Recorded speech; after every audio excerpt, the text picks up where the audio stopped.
બિલખાને વીસીના નામે ખોટી રીતે બદનામ કરવામાં આવ્યું, જેનો પર્દાફાશ લોકે જ કર્યો।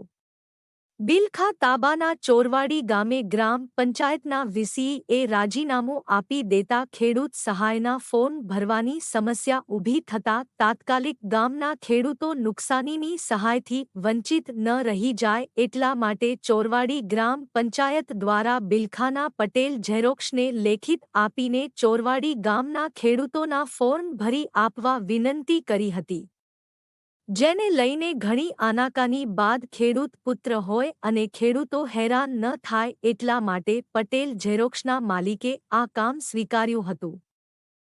હલો, ગામ ચોરવાડી, જાદવભાઈ ગોવિંદભાઈ બલદાણિયા। હું મારું બિલખા પટેલ ઝેરોક્ષમાં ઓનલાઈન કરાવ્યું સૌ, પૈસા કાંઈ લીધા નથી।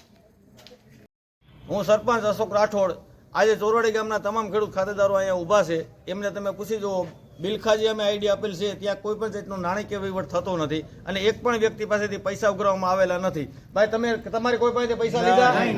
બિલખા આ તદ્દન વાત ખોટી અને વાહિયાત વાત છે। આ એક ઉપજાવી કાઢેલી વાત છે અને ગામને બદનામ કરવાની વાત છે। આ હું બિલખા પટેલ ઝેરોક્ષ નામની દુકાન ચલાવું છું અને મારે SBI ગ્રાહક સુરક્ષા કેન્દ્રનો કોડ પણ છે અને સાથે ઝેરોક્ષનું કામ પણ છે અને હું વીસીનું કામ સંભાળતો નથી, પરંતુ ચોરવાડી ગામના સરપંચ આવીને મને એમ કહ્યું હતું કે અમારો વીસી ટૂંકમાં રિઝાઇન કરે છે, તો અત્યારે ખેડૂતોનું હિત માટે મેં આ કામ સંભાળેલું હતું અને ચોરવાડી ગામના સરપંચને મેં ના પણ પાડેલી હતી કે મને આ ફાવતું નથી, મેં ક્યારેય કરેલ પણ નથી, પણ તમે કહેતા હોય તો ટ્રાય કરી આપો।